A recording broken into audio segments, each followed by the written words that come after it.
one of the things that annoys me, right, is you go to a concert, you have stood there for 5 hours, 6 hours, then the MC will come and tell you that, oh, so-and-so is ready to come, but we need your energy.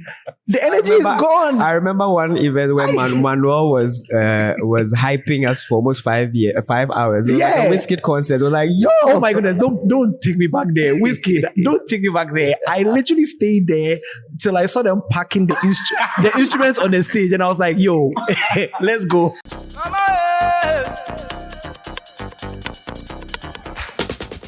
All right, people, welcome to another exciting episode of the Sincerely Accra podcast. We're coming to you very live. No, well, it's not live, but we're coming to you from a new location with a new color and a new set here at the Kenten store inside Treehouse, Laboni. And I want to give a quick shout out to my co-creator and producer, Mr. Kwame Asante-Ofori, and of course, the GCR network, that's the Gold Coast Report, the number one podcast hosting network in the whole Ghana, of course. It's a new year, guys, but we're still, you see it, okay?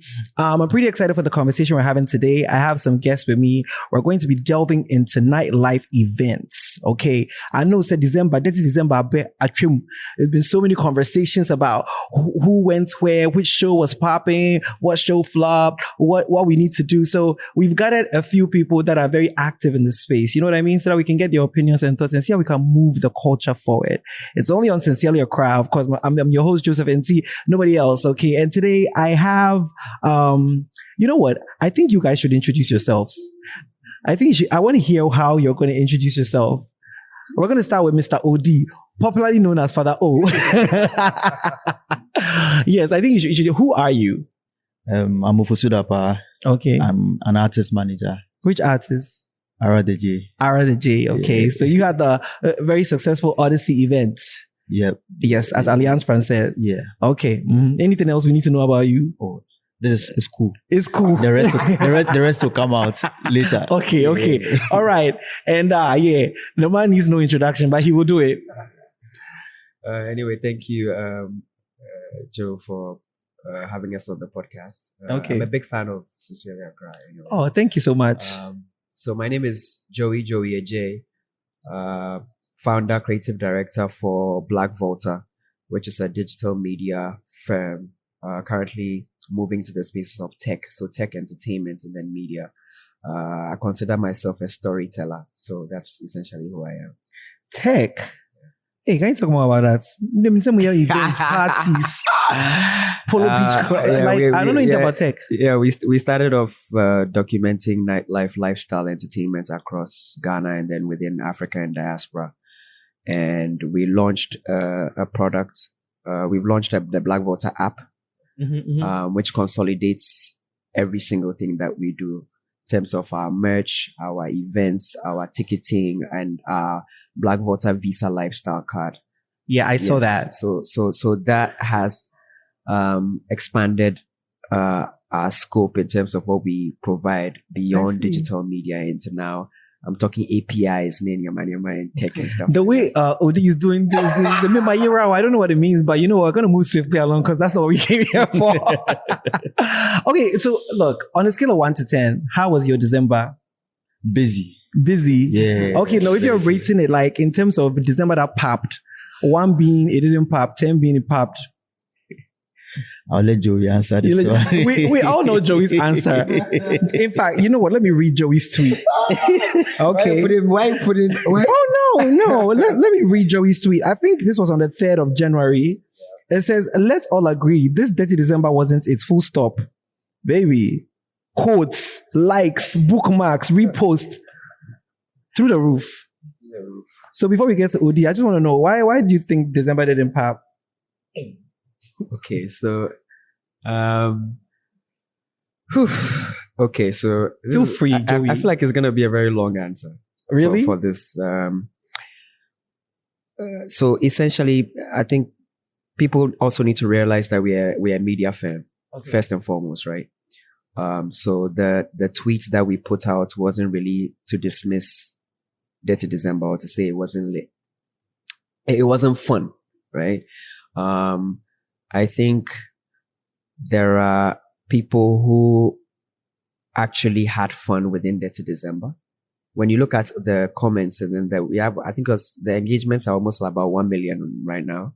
Ghana Twitter also amplified it to also go global. Yes, they did the post and then accumulated all the quotes. Yeah, but when you look through the commentary, and that's what we liked, and we realized that there's a divide between the people who had fun and then the people who just felt like it just wasn't it for them. You can break it down into three buckets, right? Okay.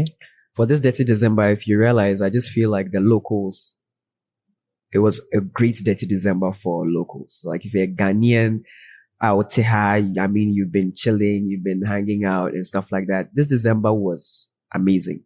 Why? Because if you realize, all the big stars had concerts, right? OD-AraTheJay, Stonebwoy, Sarkodie, Shatawale, and each of them probably brought, I mean, people keep saying that they keep rinsing the same artists on the same stages, but a lot of them also brought international artists to also come and imagine going to a show, seeing Stonebwoy, Shatawale, Sarkodie, and paying 100 cedis for it, or even getting a free ticket to actually go for the show.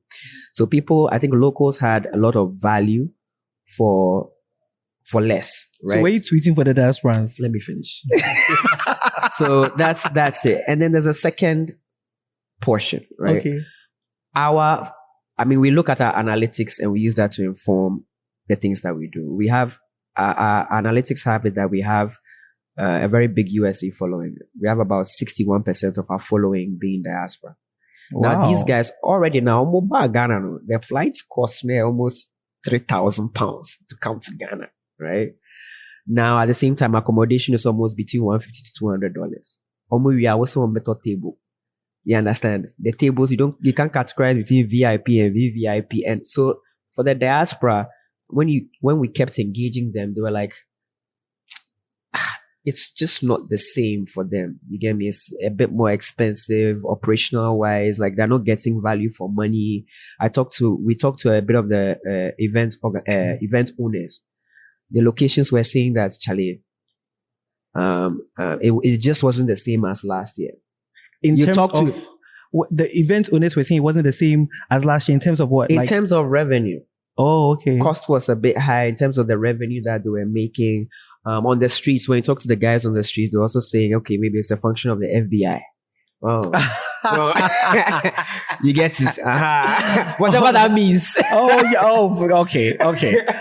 No. So essentially, what I'm hearing you say, because you're saying that obviously the locals had fun, but the diaspora and the people visiting, they didn't have fun. They had fun, but they just felt like they didn't get value enough for the money that they brought. And there's a third wing, which goes into government, right? Okay. So for the past 3-4 years, between us here, we realized how previous governments and historically they amplified it in December. You understand? Sometimes they pay creatives, influencers.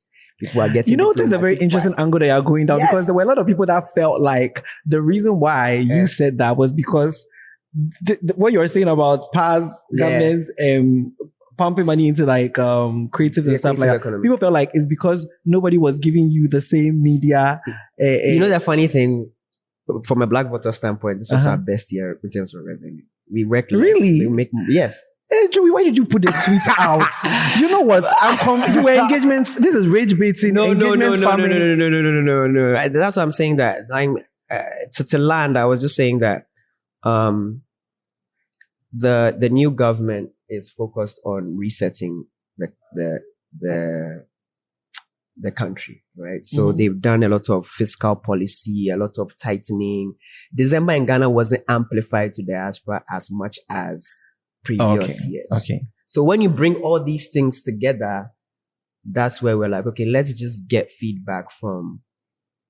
So your tweet was feedback from your base, which is 61% diaspora.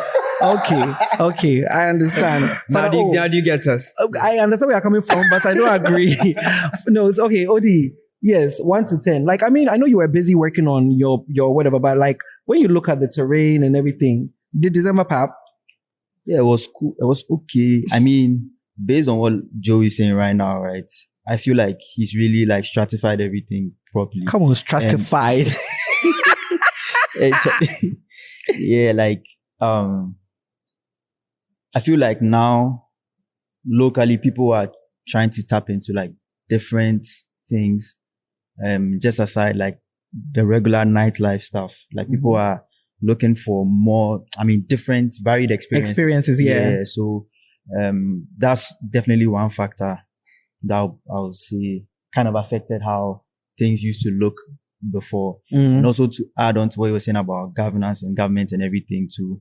Also, it could also be people now settling into their rules. And so they need some time to adjust. Probably need some time and then to tap adjust. into, okay. It could even be that maybe certain departments haven't been funded yet. It's just a whole lot of things.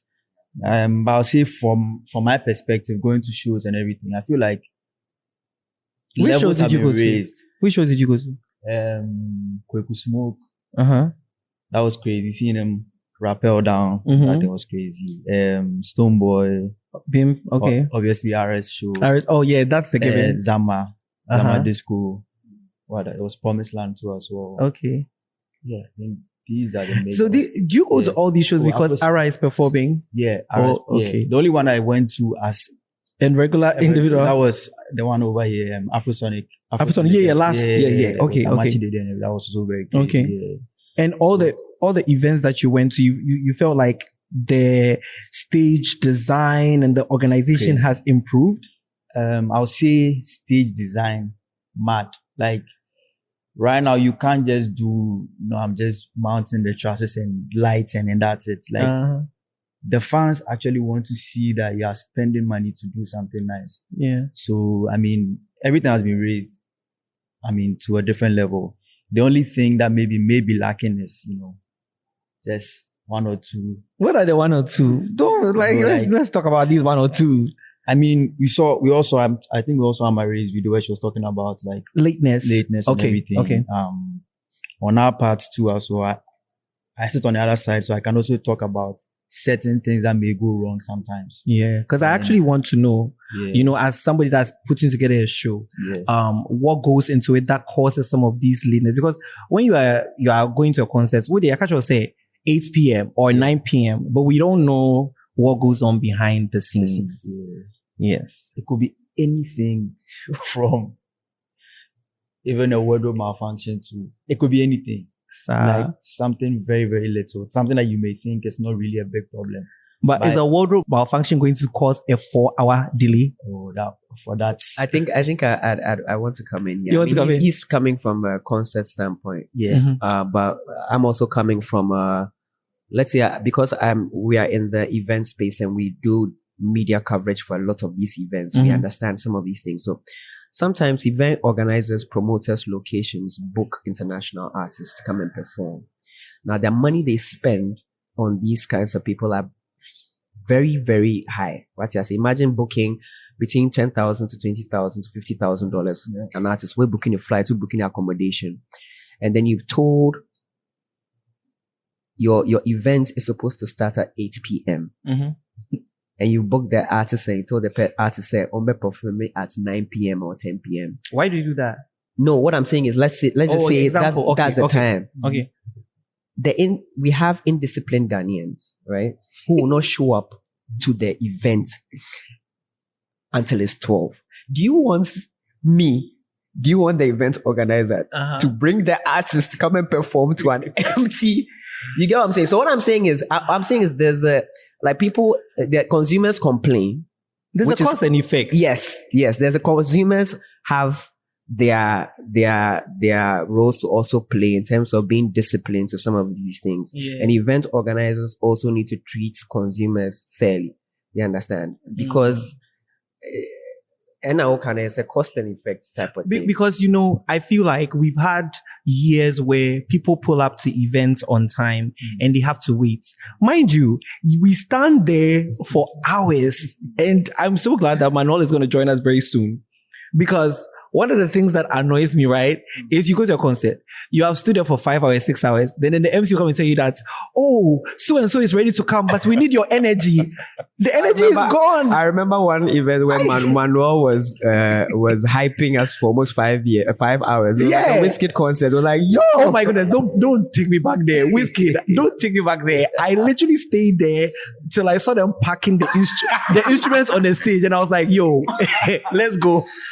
So you see, so it's like, because there's been times where people have gone early. So right now, it's very hard to convince people that, oh, your 8 is your 8. So where do we go from there with that? But even aside, because lateness, I feel like lateness is like something that it will take time. Crowd control. Let's talk about like putting together a concert like the one that you did, right? What are some of the considerations you make for crowd control in terms of the numbers, segmenting? Because that's another thing that people complain about. I'm buying VIP. I'm buying general admission. What's the different experiences? So I'll speak for our show, right? Okay. With segmenting the fans and everything, the issue that we even had was people that were given VIP. I mean, they paid for VIP tickets and everything, ended up coming to the regular side because they kind of felt like that was where they were getting the full experience. Right. But I mean, for crowd control for us, what we did was we tried to do something that we felt we could control for now. And our security partners also did a good job. It was 9 security, they did a very good job. And yeah, really, the main thing was to make the whole show a very fan-focused show. And that it all started from like how early the show started and the duration of the show as well. Because like you were saying, I mean, I wasn't born into this job, so I've been on the other side where we've been there for it. What's it called? Ghana vs Niger. Ghana meets Niger. Yeah, I remember one. It's like way back. Yeah, way back. And I think that was when they brought Super on stage, when Wizkid came and everything. I think Wizkid came on stage at 4 a.m. And like what Joey is saying, it really may not be the artist's fault. But it's a thing of, sometimes it's the promoter wants the place to be packed. So that they get that epic video at the end of the night. Yeah, and what is the promoter doing to pack the place on time? I mean, for that shoot, I think I got there around like 8. And then the headliner got on stage at 4. Because so you can imagine. Sometimes you go to a show, let's say they said 8, and you say, okay, with their give or take, I'll arrive at 9. You get there at 9, they are still fixing certain things. And you know how people are right now. So if I go to the event, I'll tell my friend that, they've not started, you take your time. Then it causes a ripple down effects. And now you're saying you are waiting for the place to be packed. Yeah, I mean, it's just, what do you say is the reason why, let's say, don't watch the people coming late? Why is the stage not ready? Why is it not ready? Yeah, I think you've answered the same question. I think I keep telling you, right? It's indiscipline. It's where okay, so now it's on the organizer's part. It's on everybody's part. There are a lot of things. Parts. Yes, there's a lot of things. It could be of vendors. I feel like generally within the event, nightlife, entertainment space, we just need to be more disciplined and be treating, like, people think entertainment is a side thing. Where this particular podcast, right? I think when you guys invited us to come for the podcast, you were disciplined enough to call us multiple times to say, you see what I'm talking about? Because, we give people time and they assume it's gonna one time. It's because, and we take you seriously. You take us seriously. So imagine in this small thing that we've actually done, imagine we took it into the event space. So you're saying vendors don't take you seriously? So for us, I mean, this year, December, we had a very good partner. Okay. So the guys that did the stage, everything, were on time. And the sad thing was, we were all like, who are they? We all Ghana, because the people were actually crazy. And you know how you go to the place, you're mounting the truss, and you keep hearing the chains move and everything. I mean, everything was automated. Oh, sad. Yeah, they brought lunch for all their workers, just some little things like that. Okay, we're going to bring Manuel on set now. So Manuel, you can just join us. Oh, you're passing. Oh, thank you. See, like I say, yeah. No, but no, sorry. If you So you see, Manuel has respected our time and he has come here on time. So I came here on Ghanaman time. Oh, no. Honestly, this is not Ghanaman time. 30 minutes late is actually very nice. Ghanaman time, they're 1 hour plus. Well, don't you think? Well, true. But Odi, finish your points, because I have a question for for Manuel. Yeah, like I was saying, but big apology to everybody for prepare your introduction. Prepare your introduction. Everybody introduce themselves on their own. One country. Oh, baby. Yeah. So you're talking about your vendor. There are a lot of moving parts, right? Yeah. So sometimes it depends on who you actually work with. Because, December is also a crazy period where some of the vendors are taking gigs left, right, center. Yeah. And most of them don't factor in like the time it takes to pull down the things that they mount and everything. So can take an event on the 23rd, take another one on the 24th. And they don't have a lot of things. So they are going to move the stuff that they use on the 23rd to the next venue.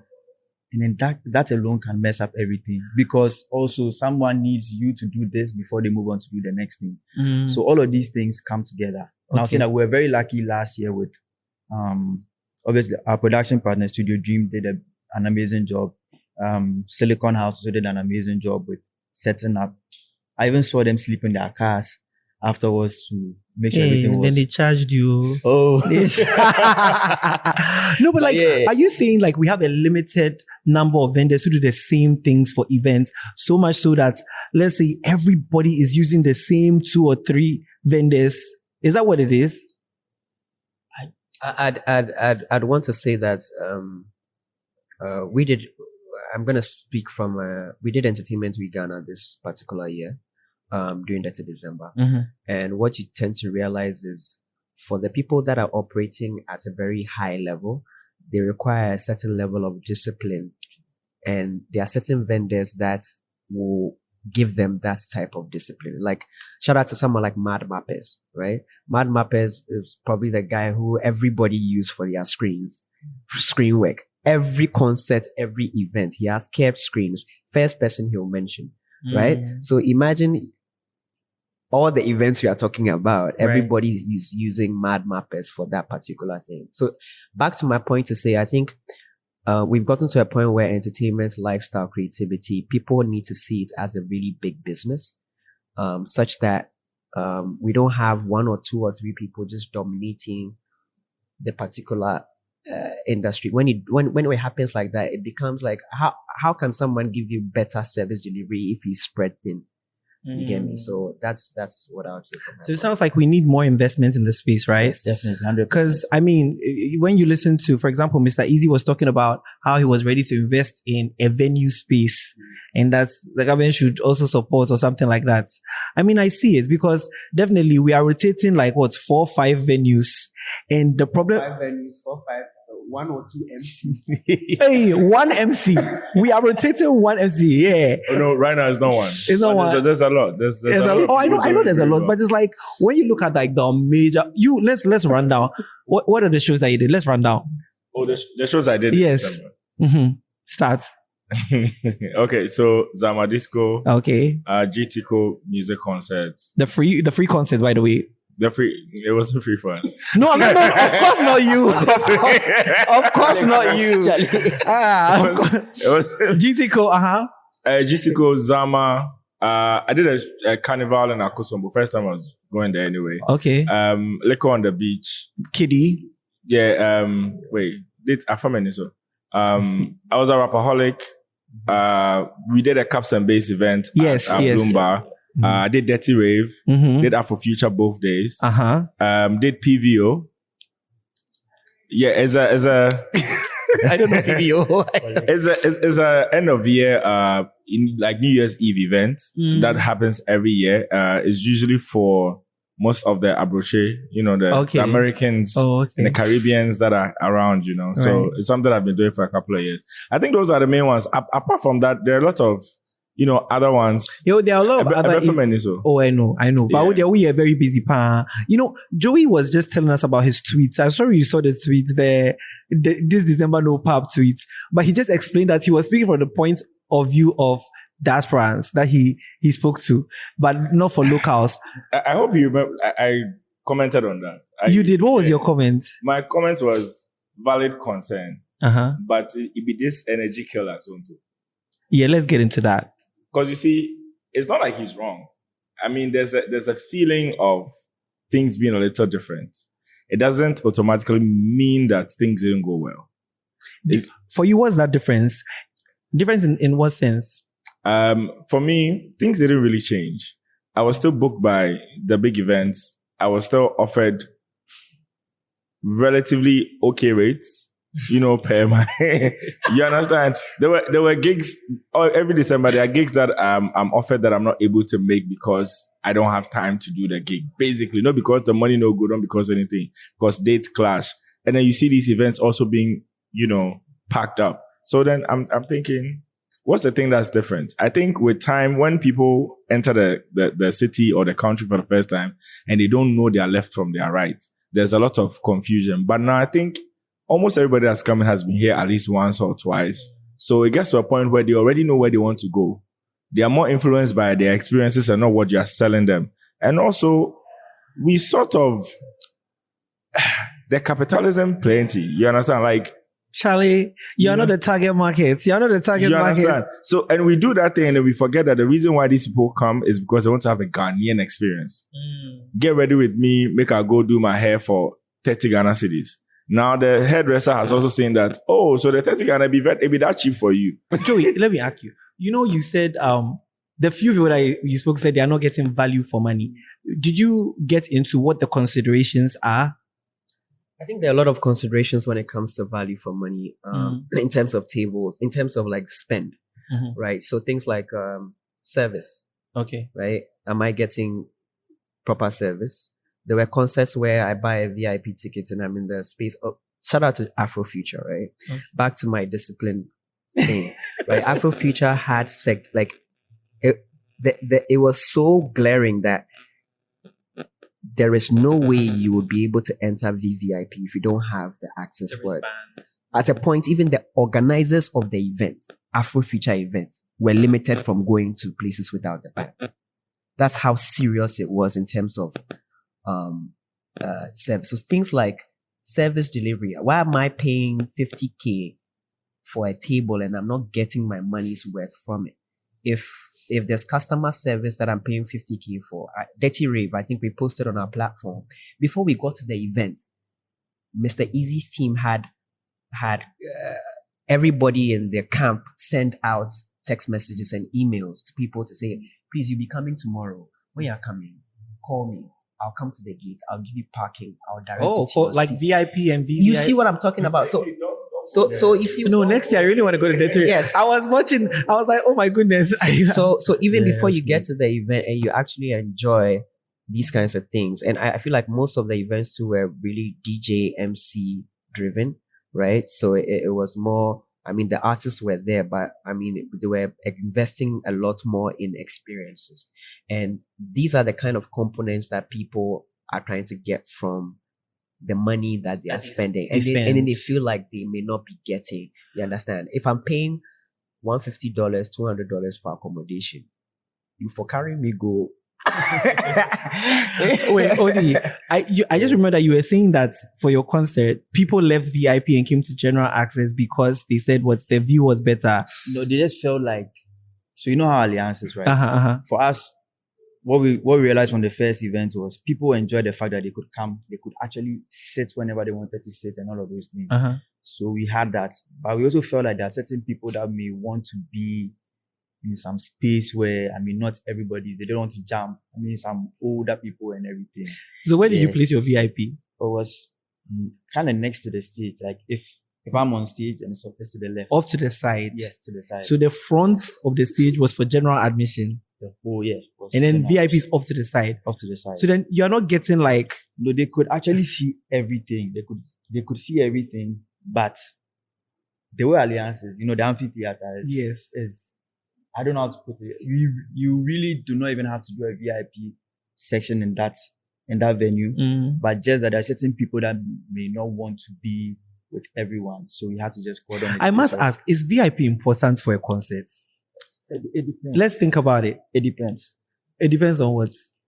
So that's what I'm saying. What's this, Manuel? Do you have something to say? Because I'm just thinking about it though. Like, if you have come to a concert, why don't you want to, why do you want to? Because most of the time, I realize that when we do VIP, it ends up becoming general admission. No, I mean, I feel like someone like... It's a section thing. Yeah. It's a section thing. Also, I think you get the most money from the VIP side. If everybody was buying VIP, cash out. Yeah, but like he's saying, value for money. You are selling your VIP, but then it's like it's almost stops there. The service or whatever is supposed to be make the VIP difference. Yeah. On the night, it's like you're turning your VIP. That's it. Yeah, that part I agree. That's where the problem comes from. But then a lot of people want that exclusivity. They want to be comfortable. They know that these events are expecting thousands and thousands of people, and they don't want to stress getting in, being comfortable during the performances and also leaving and all of that. But the problem comes in when they are not getting the value for the money. Because with my experience of doing our events outside of Ghana, I realized that there's so much that is being given. The options plenty. So if you want to be carried on someone's back, they will find the money, the quote that will make sense for them, and you have that experience. Yeah. It becomes a problem when the money they match the service you are getting. True. Also, I want to add that, you see, the thing with VIP also is a lot of people also pay for the access that it gives. You understand?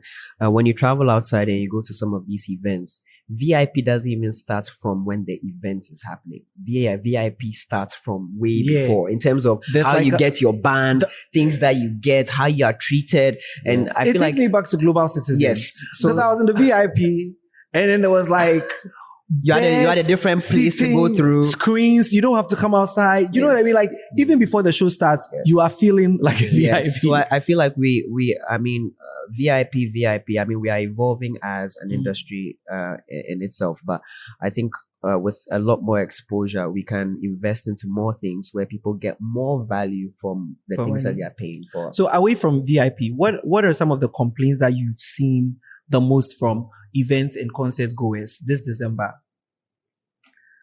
Personally, the start time thing, and I like that you are all talking about going to events. So, Obia concert for arbitrary that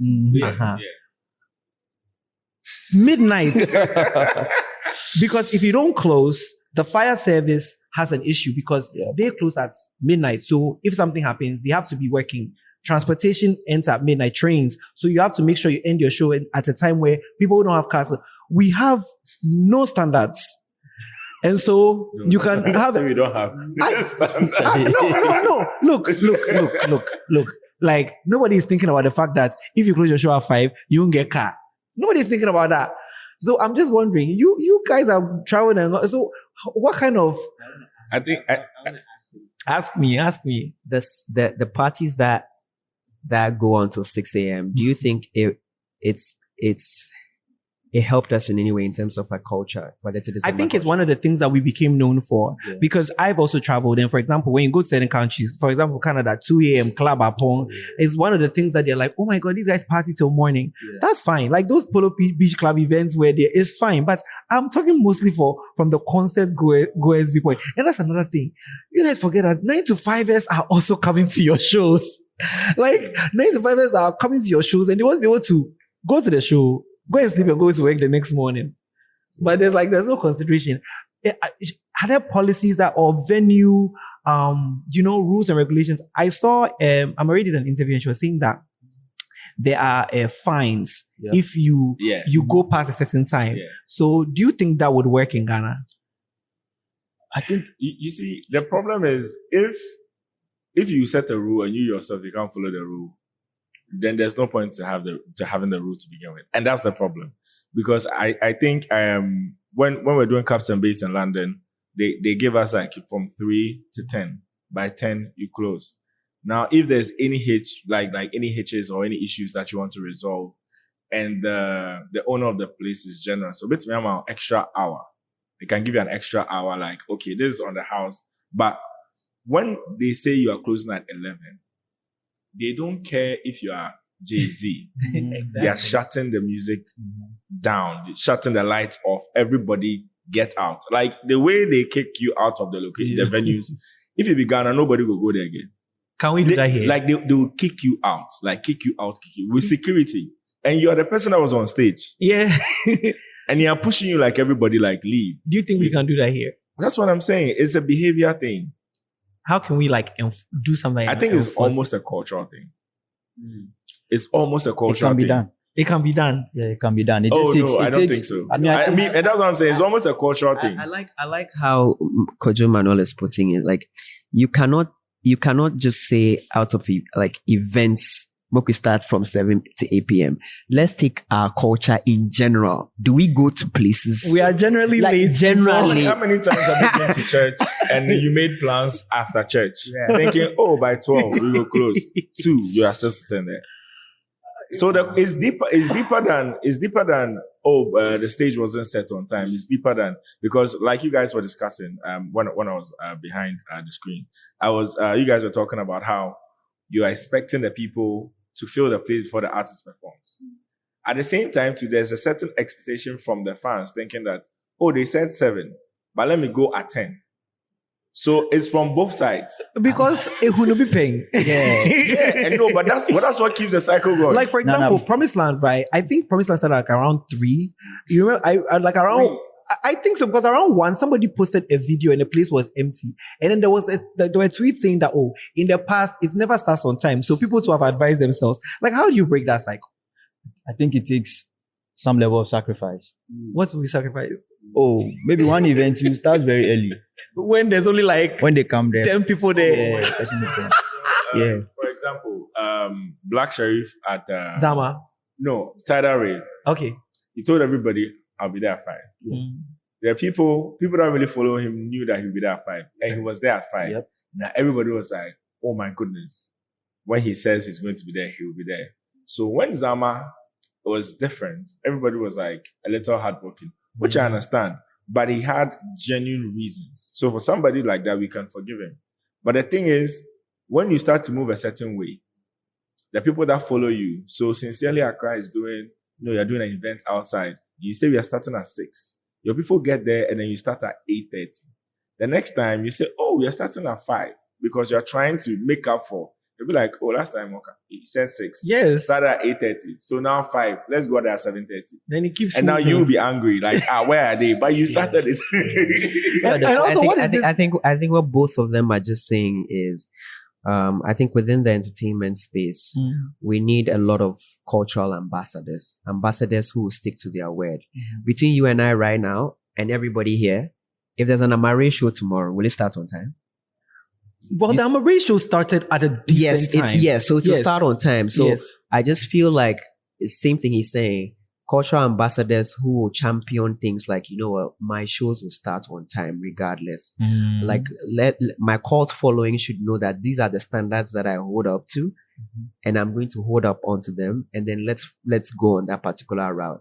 Same thing he says, are we willing to sacrifice? Are event organizers willing to lose money once, twice, 3 times to actually go let's start branches at 12. Oh my God. let's not get into the branch space, because branch is now a filler word. There's a joke that's too expensive for me to say. I know.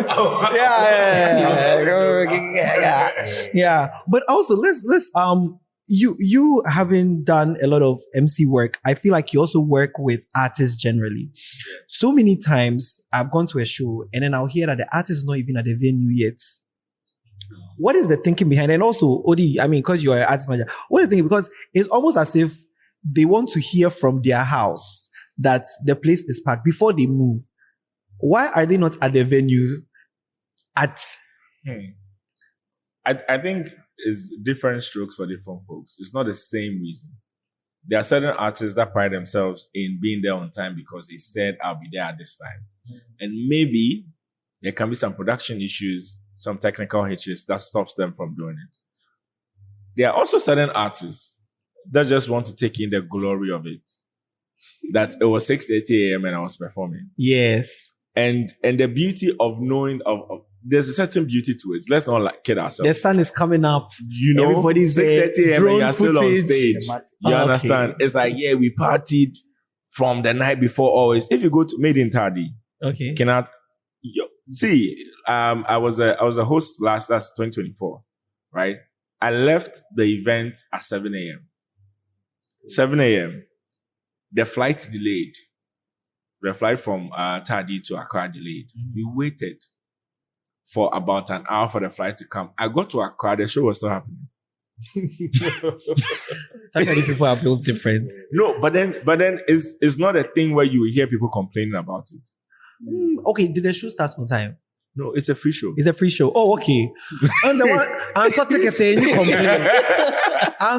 You complain. But then he brings all the stars and people understand that this is what it is. It's a cultural, it's sort of a cultural thing. I think artists, different energy. I don't think Shatawale will be on stage at 6:30 and you see anybody complaining. No. But I think, especially for an artist, you should know who your fans are. If your fans are not the type that are going to be crazy about it, then no. Your fans are the Twitter ones. Yeah, because you see Rapaholic, maybe there will be 1 or 2 delays, but no matter what, he could try to end the show at a party. And Blacko, exceptional. Blacko, I can't. Yeah, I mean, I've been to Zama twice. This was the third one, and the 2 times I went, it was on time. So I think generally that was the conversation. Everybody was like, "Oh, this is not Blacko. This is not Blacko." But then we found out that the venue. I think they did there was an event the day before, which comes back to what you were saying to about logistics. Yeah. But I want to know, when you are on stage, right, and there's like a 5-hour delay and they say, go and hype them up. Go and hype them up. I mean, first and foremost, if I know there's a 5-hour delay, you need to have X. Like that's the part that's funny to me. Like, do you really think that I'm backstage and they tell me that, okay, so it's 8 o'clock now, but the artist is going to be here at 3 a.m. Between that and the time he gets here, so you never know. No, like this. Would you do it? Oh, say maybe I'm not saying and all, but no. Maybe I'm Jessica. Once the money has entered your account, it's like, okay. Because the lineup of an event hardly ever dictates that is going to happen. Yes. Okay. So it happens out of the blue, and it's like, oh, we don't know what we're doing. You need to hold the crowd down for a while, and then we figure it out. So sometimes I'll be on stage, then I'm not timing myself, but I'm there and I'm like, it feels like I've been here for an hour. Wow. Like, I've been there. Then you see me go backstage, go talk to the DJ, and be like, Charlie, then you come back and ask us if we are mad. Because why are you still here? So for a lot of people, like, they feel like there's this perception that MCs and DJs will just continue performing, even though the artist is ready. See, that is the biggest joke I've ever heard in my life. Sincerely, Accra, let's say you're doing an event. You are the star of the show. Everybody came because of you. Not because Kojo Manuel is the MC. You may have people that come there because of it, but how many? People that are buying the tickets are coming because of you. True. So if I'm on stage and you say you are ready, then me, I'll say, Joseph is ready, but me, I won't leave the stage. Like, what are you talking about? Content. Maybe you see your videographer wants to get content of you doing. Are you mad? No. See, and for the record, anybody, if and this runs from artists, from singers to rappers to DJs to MCs. Listen, it's not you spending 2 hours that will make you big. What you do with 5 minutes can be the reason why you become the next big thing, or you make get the next bookings. Yeah. But spending 2 hours, so some DJs don't want to allow other DJs to play. MC's hot mic. It's a whole different beef on that side. There's a whole different fight on that side. Mic going off and things. Like, I've seen a lot of it. But the most talented creatives know that they don't need 2 hours, 3 hours to make an impact. Yeah. So it's never really an issue. And that thing would never happen, that an MC or DJ will intentionally not move. But to answer your question, for us, most of the time, we don't know. But then you can also see the promoter going through it. You understand? You see the promoter, you see the artist manager is stressed. So is it the time for me to say that me too are vexed because she said I should do 2 hours and it's been 3. So I won't go on stage and no, you have to. Okay. So let me just ask, because we have to go into the accountability. What is the mark of a good show or event for you guys? Odi? I think it's just getting straight to the action, like action throughout. Okay. And everything actually being planned out. Like what Kojo Manuel was saying, most of the time, we kind of use the MCs and the DJs as like the glue between sets. Between the sets. And then it's best when it's actually planned out. When we know that, okay, we want to have a 4-hour show within this period, this is what's going to happen, this is what's going to happen. I feel like we had that in 2024. So many people were happy that they came to the show and by 12, they were able to leave Nemo Live and then go to the club or go do whatever they wanted to do. People who had work the next day were able to do that. Exactly. So yeah, and that what he also said about understanding who your fans are. For us, we know the kind of people that like OD-AraThejay's music. 95 is in. And look at 95. But I think the things that he's saying really resonates with them. Yeah, so okay. You can't keep them there for too long. Yeah. And that's even one of the reasons why we had to get a place where people can actually sit. Because there are certain people that will be like, my sister, I mean, she's a mother of 3. She came and she was like, what she enjoyed was the fact that she could sit down. She could sit down. She wanted to sit down. Yeah. So understanding who you are working with, it's everything. And then also, I forgot to mention, we have Mr. Easy's event, Dirty Rape, crazy. Backstage, everything crazy. So Easy was looking like someone from an action movie because he was walking around with the security detail, like 5 of them. At a point, I was just following him around. He just saw me and said, oh, let's talk about it. We started a conversation less than 2 minutes after the conversation. They are calling him to come and look. Then he was just working with about 8 people. Yeah. And I did the back. I don't know whether I make her follow the bouncers or make her did the front. And then he's just moving. He's so busy. He's on top of and everything. He's on top of. He's trying to fix every problem. Because one of the reasons why I was skeptical about going was parking and the organization of moving your car. Because you know that venue gets very busy. Yeah. And I heard from people that it was very organized, the parking thing. So honestly, when I look at events that consider parking, the ease of access, entry, those are the things. And then I look at, of course, obviously, starting on time. And then, the musical production. I think that's another thing. The musical production. I love our artists, but please don't ask me Osidei 500 times. You know the lyrics now. Yeah, Joey, what's the mark of a good event for you? I think it's a combination of a lot of things. I think ease of access, entry, experience is a big thing for me. Feedback is also a very big thing for me.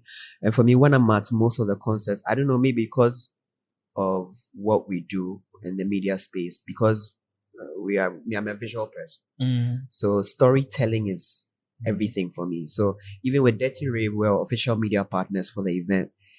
Before the event, I had to make them sit down and tell me the story behind what the mask and what the mask is and what they want to do with the mask. So that mask right now that you guys see, there are plans to actually put it somewhere at like the Tetekwashi roundabout. So it becomes like an iconic fixed thing for...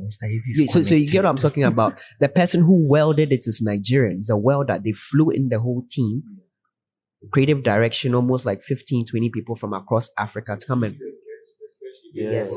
So he sketched it. He sketched the thing. He brought a creative director. He got a welder, one of the biggest welders in Lagos, who brought his team.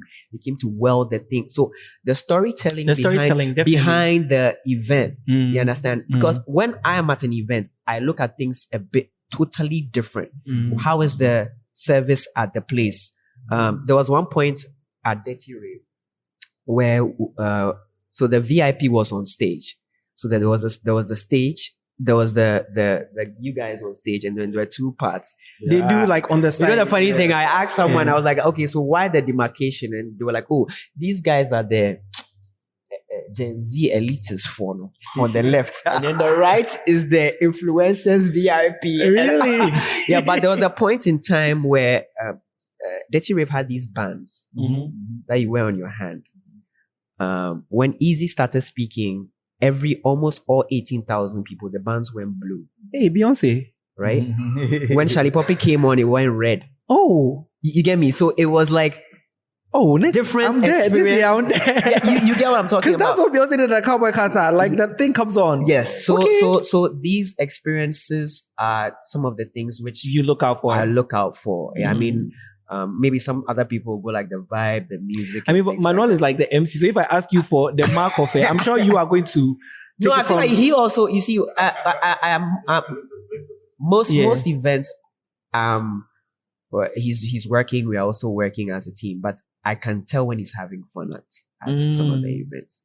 I can actually tell. That he's having some of the events. So those are the things. You can tell when you are having fun at the event versus when you are just, So what is the mark of a good event for you? Your MC doesn't need 6 hours on stage. No matter how much they love you, if Sarkodie spends 6 hours on stage, people will start to feel like, It's a human thing. It's a human thing. It's a show. So even if your artist performance is supposed to be, let's say, 3 hours, in that they don't have to wait 3 hours to see a 3-hour show. You understand?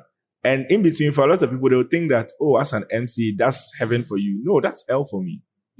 Because when I enter the stage and I say, my name is Kojo Manuel, there are people that are like, yeah, they are happy. They are happy. Let me tell you a funny thing. The more I come on stage, the lower the energy goes. It goes down. So now I have to do more to keep your energy up there. Why am I killing myself? Because you have been paid. What is I mean, yeah. and I'm starting to believe that people come for you because they know that if we have a 5-hour delay, Manuel will hold us down. No, but I don't even. I'm just doing my job. I'm just doing my job, you know. So for me, a very good event is when I don't feel the need to leave just before the performance. Most of the time, that's what I do. The performance, I know they watch it. At that time, I'm too tired. You're tired, so you're going home. Unless I'm very crazy about the artist, I hardly ever stay to watch the performances because I'm drained by that point. So if I have, let's say, an hour or 2 tops where the crowd engagement, the DJs are killing it, and right after, main artist hits the stage. At the end of the day, everybody will be like, oh, that was a nice event. Yeah. But when you leave me there for 4 hours, yes, they will insult me. Then somebody has to come and defend me, and then there's a whole back and forth. But then that overshadows even you, the artist, your performance, because it's a side conversation. Yeah. So for me, distracting things happening on time, the sound being good is very important. There's a different level of annoyance of hearing, are you mad at 2 a.m. if the sound is bad? If the sound is good, you might not mind. But when it's 2, 3 a.m. and the sound is also bad, and I'm saying, if you know the vibe, it's like, Charlie. You know the vibe, you know the inside. You know? So the production is very, very important, that, you know, getting everything on time. I think events like Afrofuture, Dirty Rave have done very well production-wise. I mean, you see a lot of things backstage and you realize the effort they put into it. But some people are also learning, and it's fine. We all can grow in there. But for me, everything being intentional. At this time, this person goes. At that time, you're switching. At this time, you're doing this. And sticking to it is very important. So if you stick to it, production will be amazing. If sound is good and you're following the timing, and I'm spending an hour or 2 only on stage. Do people typically run through their schedule before the show? Some people do. Okay. Would you say in the industry, is this something that is common? I think more than half of the events actually do that. Really? They will send you a program lineup. Because we've also been to events where like we are looking at sound check. Oh yeah. When it's supposed to have started. Oh yeah, but the fact that they run you through the thing doesn't mean it will happen that way. That's the problem. Well, my last question is, what is one rule you would introduce to the event space that you think will revolutionize it? If you could make one rule, one policy, one law, right, and you would enforce it, what would it be? I think it would just be the venue thing, the timing, capping off events at a certain point. What time would you choose? Concerts. I think concerts should not go beyond 1 a.m. 1 a.m. Yeah. Fair. I don't think concerts should go beyond 1 a.m. So if it goes beyond 1 a.m., what happens? You pay a fine. You pay a fine, yes. Will you come and shut it down, or you let it continue because they'll pay the fine anyway? Oh, I think events should be shut down at 1 a.m. and then you pay the fine. Yes. Because it forces you to do the right thing. There are certain events, not to drag the conversation, but there are certain events where I spent an hour plus on stage because none of the main artists felt like they were ready to come.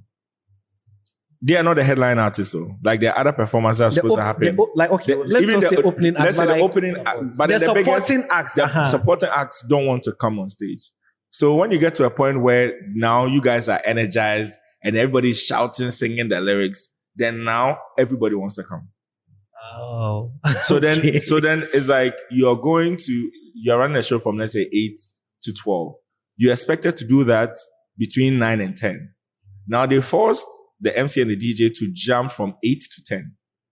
So now between the 10 and 12, everybody wants to perform in that. That hype. So then it's like back. And that's where you have sound issues because the DJ is not set up right.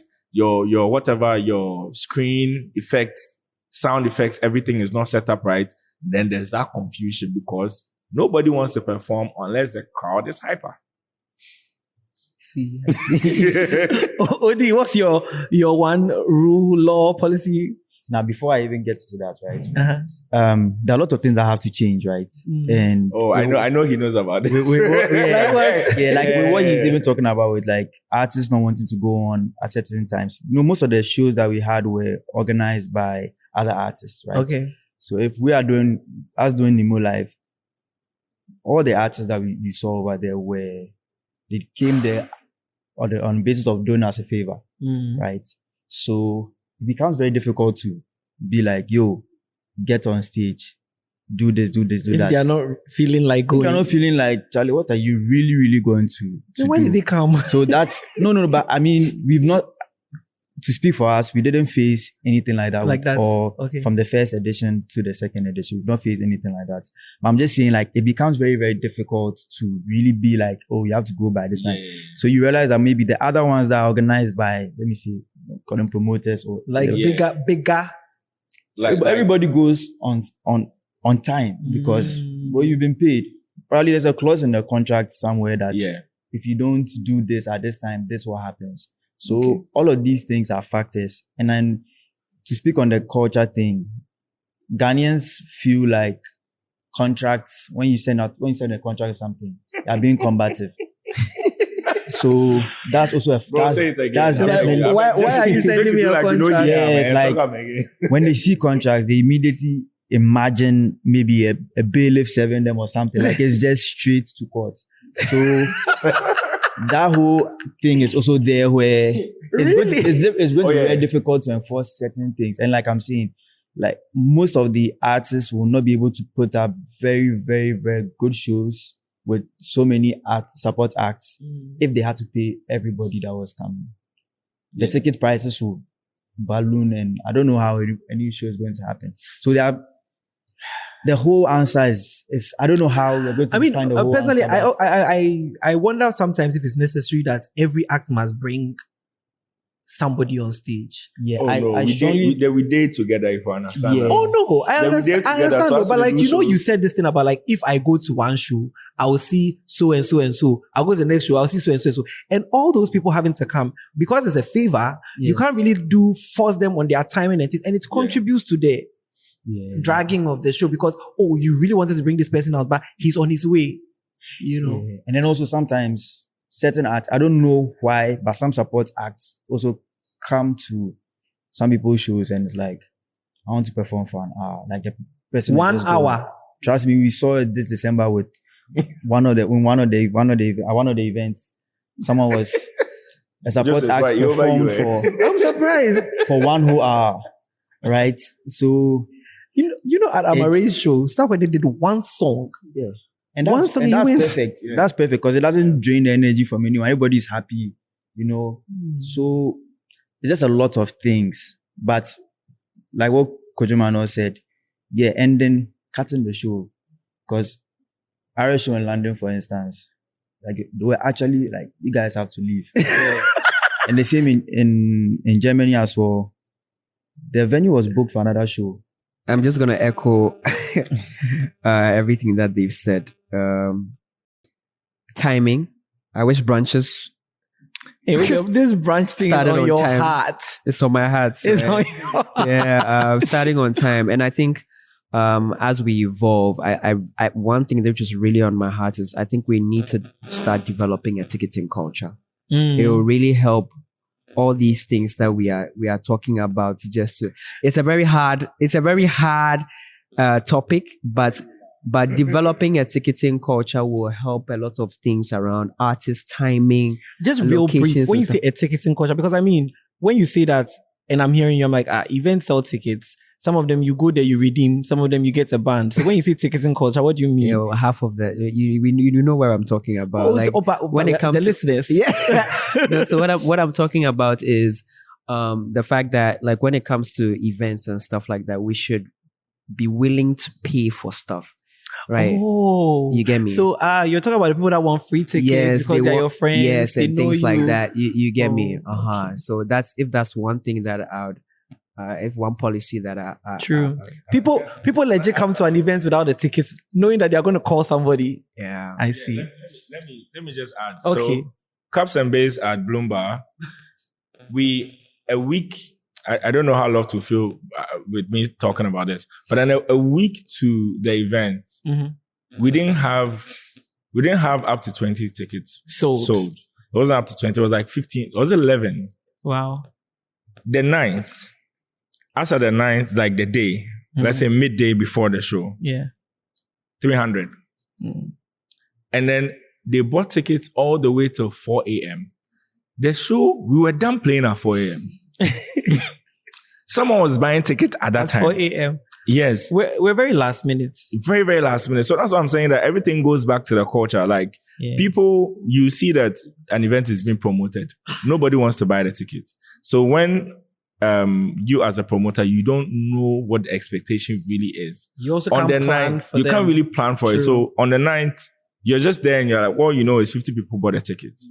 You reach there and there's 500 people. Crazy. That's true. But then we've been finessing it for a while. So yeah. Anyway, guys, I think that's going to be our conversation. Thank you guys so much for coming. We're going to put your socials where we need to put your socials. But yeah, once again, guys, it's been our conversation on, Accra nightlife events. And look, sound off in the comment section if you have any contributing factors, and please don't attack anybody. Don't attack. If you are a hit dog, holla somewhere else. Don't attack anybody. You come in peace. Yeah, once again, the name is Joseph and T. This has been a Sincerely Accra podcast. I want to give a quick shout out to my co-creator and producer, Mr. Kwame Asante-Ofori, and the GCR network. Thank you guys, Manuel, Joey from BlacVolta, and Father O, also known as OD-AraTheJay's manager. All right, guys, it's a wrap.